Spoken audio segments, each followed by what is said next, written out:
पांचवा अध्याय हिरण्यकशिपु का प्रहलाद को विद्या अध्ययन के लिए पाठशाला में भेजना। नारद जी बोले, हे धर्मराज, शुक्राचार्य के पुत्र शंड तथा अमर्क हिरण्यकशिपु के पुत्रों को पढ़ाया करते थे। जब प्रहलाद की आयु 5 वर्ष की हुई तब हिरण्यकशिपु ने प्रहलाद को उन्हें सौंपते हुए कहा, हमने तुम्हारे पिता से विद्या पढ़ी थी, अब तुम प्रहलाद को हमारे धर्म सिखाओ। इस प्रकार प्रहलाद जब अन्य बालकों के साथ उनके पास पढ़ने लगा तब हिरण्यकशिपु के आज्ञा अनुसार शंड तथा अमर्क ने प्रहलाद से यह कहा, हे प्रहलाद, तुम अपने पिता हिरण्यकशिपु के नाम का जप किया करो, वे ही साक्षात ईश्वर हैं। परंतु गुरु द्वारा समझाने पर भी प्रहलाद ने हिरण्यकशिपु का नाम कभी नहीं लिया। यह देखकर उसके गुरु ने हिरण्यकशिपु के पास जाकर सब वृतांत कह सुनाया। तब एक दिन हिरण्यकशिपु ने प्रहलाद को अपनी गोद में बैठाकर इस प्रकार कहा, हे पुत्र, तुमने अपने गुरु के द्वारा जो विद्या आज तक पढ़ी है वह हमें सुनाओ। प्रहलाद ने उत्तर दिया, हे पिताजी, मैंने राम नाम के अतिरिक्त और कुछ नहीं पढ़ा है।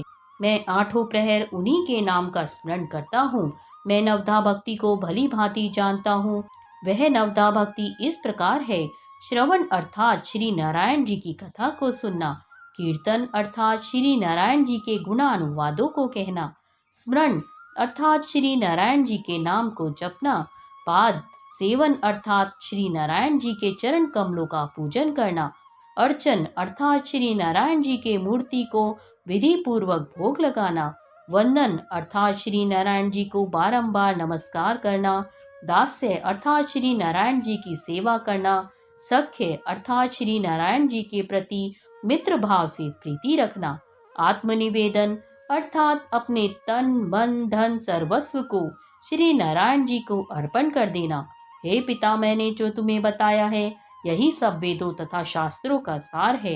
गृहस्थी के झंझट में पड़े रहने से दुख के अतिरिक्त कभी सुख नहीं मिलता।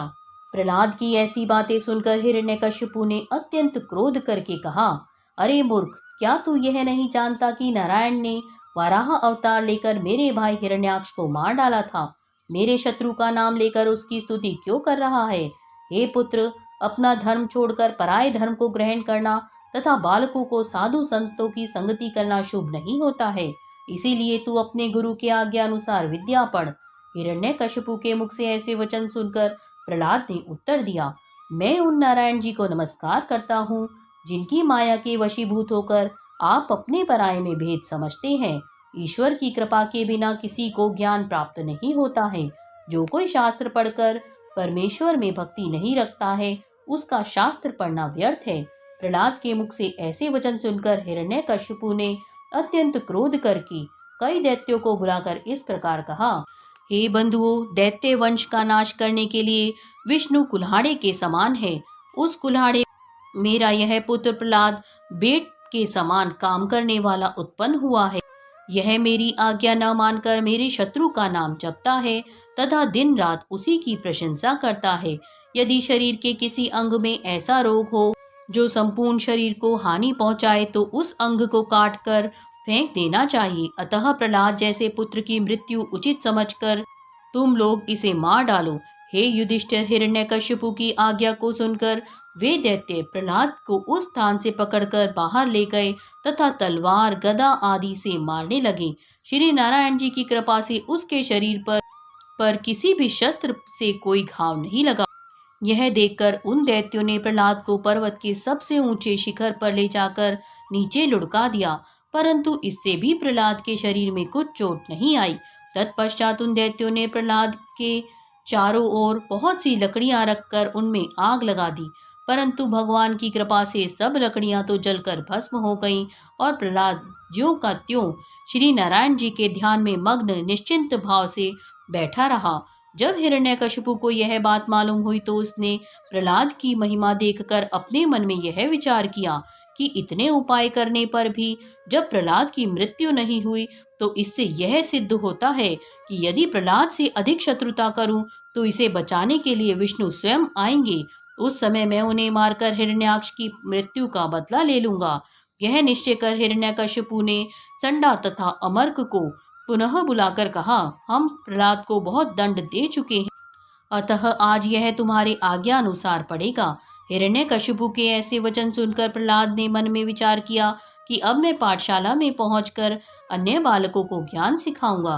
तत्पश्चात हिरण्यकशिपु की आज्ञा से गुरु जब प्रहलाद को पाठशाला में ले आए तो उससे इस प्रकार कहा, हे प्रहलाद, तुझे वन में जाकर हरि भजन करने का उपदेश किसने दिया है, अथवा तूने अपने मन से यह बात सोच ली है? प्रहलाद ने उत्तर दिया, हे गुरुदेव, जो संसारी लोग माया रूपी गृहस्थी के अंधकार में पड़े रहते हैं, उन्हें न तो ज्ञान प्राप्त होता है और न श्री नारायण जी के चरणों में प्रीति ही मिलती है। जब तक संसारी मनुष्य साधु महात्माओं की सेवा नहीं करता तथा श्री नारायण जी के गुणानुवादों को नहीं सुनता, तब तक उसे ज्ञान प्राप्त नहीं होता है। मैंने श्री हरि की कृपा से ज्ञान प्राप्त करने के कारण ही ऐसी बात कही थी। इतनी कथा सुनाकर नारद जी ने कहा, हे युधिष्ठिर, संडा तथा अमर्क परम ज्ञानी शुक्राचार्य के पुत्र थे। वे स्वयं विद्वान ज्ञानी थे, परंतु दैत्यों का अन्न खाने के कारण श्री नारायण जी के महात्म्य को भूल बैठे थे। पाठशाला में जब तक गुरु बैठे रहते थे तब तक प्रहलाद अपने मन में यही विचार किया करता था कि यदि ये कहीं उठकर चले जाएं तो मैं पाठशाला के अन्य बालकों को ज्ञानोपदेश करूं। जिस समय गुरु पाठशाला से बाहर निकल कर गए, उस समय प्रहलाद ने पाठशाला में पढ़ने वाले अन्य बालकों की ओर देखकर यह विचार किया कि अभी इन लड़कों के शरीर में काम, क्रोध आदि नहीं भरे हैं, अतः यदि इन्हें ज्ञानोपदेश किया जाएगा तो ये शीघ्र सुधर जाएंगे। हे धर्मराज, हृदय में दया तथा धर्म भरा होने के कारण प्रहलाद की यह इच्छा थी कि ये लोग भी ज्ञानी होकर मेरी संगति के कारण कृतार्थ हो जाएं। ऐसा निश्चय कर प्रहलाद ने अन्य बालकों को अपने पास बुलाया। छठा अध्याय, प्रहलाद का पाठशाला के बालकों को ज्ञानोपदेश करना। प्रहलाद ने सभी बालकों को अपने समीप बैठाकर कहा, हे बंधुओं, अभी तुम्हारी बाल्यावस्था है, न तो तुम्हें काम, क्रोध, लोभ, मोह व्यापता है और न तुम्हारा मन संसारी माया में ही फंसा हुआ है। इसलिए तुम जिस काम में अपना मन लगाओगे उसी में सफलता प्राप्त कर सकते हो। तुम्हारे कल्याण के निमित्त मैं तुम्हें एक उपाय बताता हूँ कि तुम लोग अभी से श्री नारायण जी के चरणों में अपना चित्त लगाना आरंभ कर दो तथा इस बात को सत्य समझो कि संसारी माया, स्त्री, पुरुष, धन आदि का मोह करने से प्राणी को कभी मुक्ति प्राप्त नहीं होती है। तुम लोगों को संसारी माया में न पड़कर श्री नारायण जी के स्मरण एवं भजन करना चाहिए। पर ब्रह्म प्रभु को पहचानने एवं उनका स्मरण तथा भजन करने के लिए इस शरीर को ही सबसे अधिक उत्तम साधन समझना चाहिए। इसलिए मनुष्य शरीर पाकर श्री नारायण जी को क्षण भर के लिए भी नहीं भूलना चाहिए। हे भाइयों, तुम्हें यह बात भली भांति जान लेनी चाहिए कि श्री नारायण जी के तप एवं स्मरण के समान अन्य किसी देवता का तप अथवा स्मरण फलदायक नहीं है। उन्हें सर्वत्र विद्यमान जानकर कहीं ढूंढने के लिए नहीं जाना चाहिए। चाहे जिस समय और स्थान पर उनका स्मरण किया जाए, वे वहीं प्रकट हो जाते हैं। इसलिए तुम लोग भी मन, वचन तथा कर्म से श्री नारायण जी का स्मरण करो। इससे तुम्हें महान सुख की प्राप्ति होगी। यदि तुम मेरी बातों पर विश्वास न करके यह कहो कि मैं स्वयं बालक हूँ, फिर तुम्हें ज्ञान किस प्रकार सिखा रहा हूँ, तो इस संबंध में तुम्हें यह भी स्मरण रखना चाहिए कि मैं तुम्हें यह ज्ञान नारद मुनि के कहे अनुसार बतला रहा हूँ, कुछ अपनी बुद्धि से नहीं कहता हूँ।